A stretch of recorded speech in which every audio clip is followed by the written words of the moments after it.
Di balik sejarah yang kita kenal, selalu ada lembaran yang hilang. Kisah-kisah yang terukir dalam batu atau tersimpan di dasar tanah yang sunyi, di mana kehidupan pertama tumbuh. Saatnya menguak apa yang tersembunyi. Ini adalah perjalanan The Landers Story.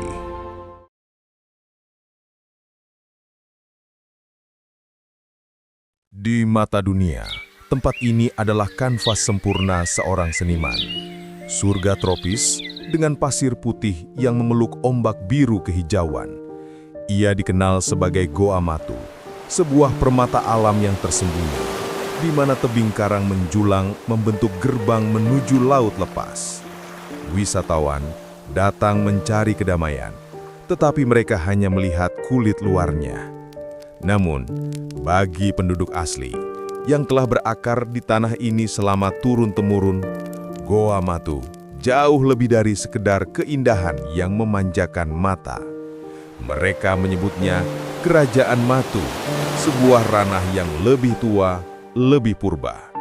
Ini adalah sebuah peradaban tak kasat mata, bangsa yang berkuasa, hidup berdampingan, namun tidak pernah benar-benar menyatu dengan dunia manusia.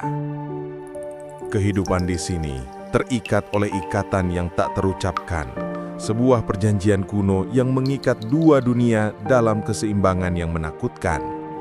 Di tempat ini, setiap pernikahan harus membayar mahar yang sunyi.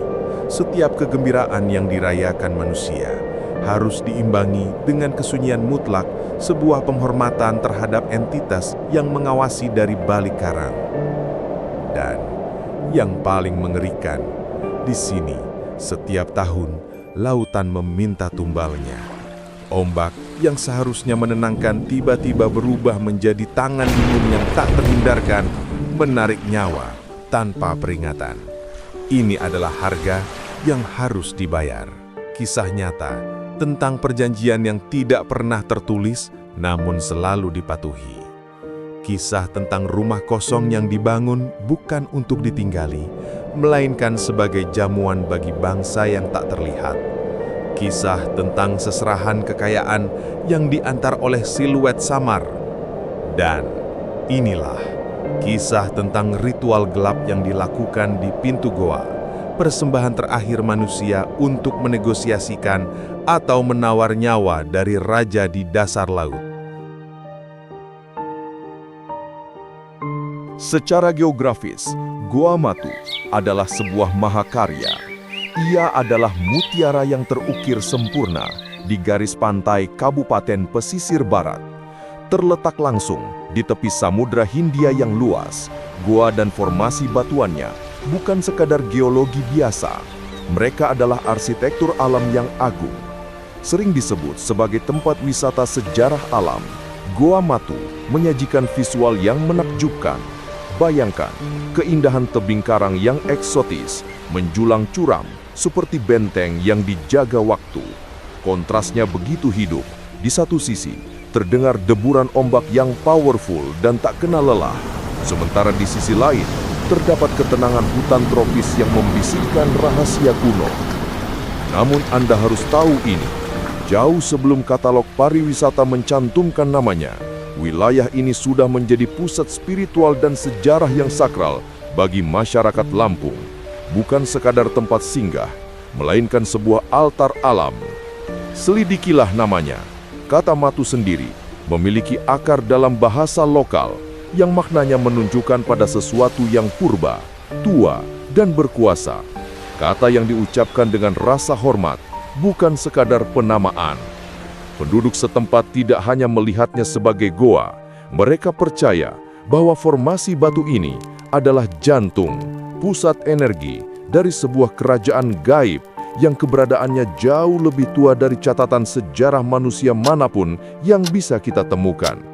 Inilah pondasi yang kokoh, inilah sumber utama dari segala legenda yang membuat bulu kuduk kita berdiri.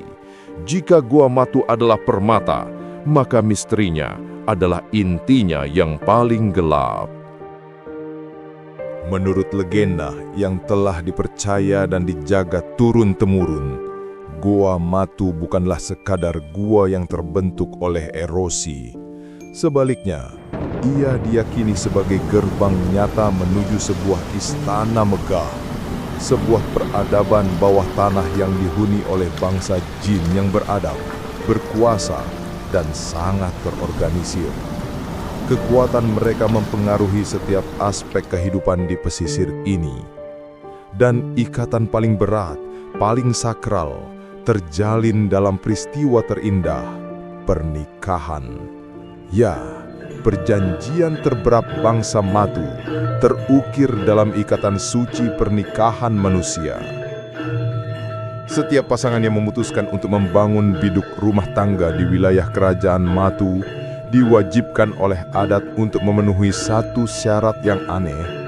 Mereka harus menyediakan satu rumah kosong yang dibangun persis di sebelah rumah pernikahan mereka. Rumah itu harus sempurna, bersih, rapi, dan siap sedia, seperti kamar tamu VVIP. Ini adalah jamuan wajib yang disiapkan khusus bagi bangsa Matu. Sebagai imbalan atas penghormatan tertinggi ini, pasangan pengantin akan dianugerahi seserahan luar biasa. Bukan sekadar hadiah, melainkan berkah yang seringkali terwujud dalam wujud harta, kekayaan, atau keberuntungan yang diantar langsung oleh anggota bangsa Matu. Pada malam yang telah ditentukan, suasana akan berubah total. Mereka, para anggota bangsa tak kasat mata itu, akan datang. Mereka digambarkan tampil layaknya manusia biasa, namun aura mereka membawa sunyi yang mencekam. Mereka akan langsung menuju rumah kosong, menyantap semua hidangan di sana, tanpa sepatah kata pun, tanpa interaksi. Dan di sana, ada satu aturan emas yang tak boleh dilanggar, sebuah uji kesetiaan pada perjanjian kuno. Siapapun dilarang keras menyapa atau menatap mereka. Kita tidak boleh membuat kontak, bahkan sepintas. Kita harus bersikap seolah-olah mereka tidak ada hingga mereka pergi. Melanggar aturan sunyi ini bukan hanya berarti tidak sopan, tapi berarti merusak perjanjian itu sendiri, dan harga untuk pelanggaran itu konon sangatlah mahal. Sayangnya, keindahan dan kekayaan tidak datang tanpa harga. Bagian paling mengerikan dari legenda Goa Matu adalah tuntutan tahunan yang harus dibayar. Diceritakan, setiap tahun bangsa Matu harus mengambil satu tumbal nyawa. Korban-korban ini, menurut keyakinan lokal, diambil oleh laut. Banyak yang tenggelam tanpa sebab yang jelas atau terseret arus yang tiba-tiba datang tanpa peringatan. Ini bukan hanya cerita lama. Kejadian seperti ini, di mana korban ditemukan meninggal dengan cara yang tidak wajar, sudah sering dialami oleh warga di sekitar pesisir ini. Hal ini memperkuat keyakinan bahwa lautan di sekitar Goa Matu adalah wilayah yang dijaga, tempat di mana perjanjian antara manusia dan alam gaib sedang beraksi. Ketika tragedi terjadi, saat salah satu warga tenggelam atau hilang di perairan Goa, penduduk lokal tidak serta-merta menyerah. Keyakinan mereka kuat, korban itu bukan hilang, melainkan diambil dan disembunyikan oleh bangsa Matu. Disinilah garis pertahanan terakhir manusia dimulai. Ritual adat dan spiritualitas lokal harus segera berperan. Keluarga korban akan mencari bantuan mendesak dari orang pintar atau tetua adat yang dikenal memiliki koneksi langsung dengan kerajaan Matu. Mereka adalah satu-satunya jembatan ke dunia gaib. Ritual ini memerlukan persembahan yang sangat khusus. Seringkali persembahan itu adalah ayam cemani, ayam yang benar-benar hitam legam, dari bulu, daging, hingga darahnya. Ayam ini bukan korban, ia adalah mata uang. Ayam cemani ini kemudian dibawa ke depan pintu goa yang gelap, berfungsi sebagai persembahan sekaligus penukar nyawa. Di sana, sang orang pintar akan memulai ritual, memohon secara langsung kepada penjaga gaib yang berkuasa. Tujuannya hanya satu, melepaskan atau mengembalikan arwah yang telah disembunyikan. Inilah momen genting. Ini adalah upaya terakhir yang dilakukan manusia. Sebuah tindakan nekat untuk menegosiasikan kembali perjanjian yang mungkin telah dilanggar atau secara harfiah menawar nyawa dari raja yang berkuasa di bawah tanah. Hingga hari ini, Gua Matu tetap berdiri. Indah di siang hari, misterius di malam hari. Meskipun modernitas datang, ritual rumah kosong dan ketakutan akan tumbal tahunan masih hidup dalam ingatan warga.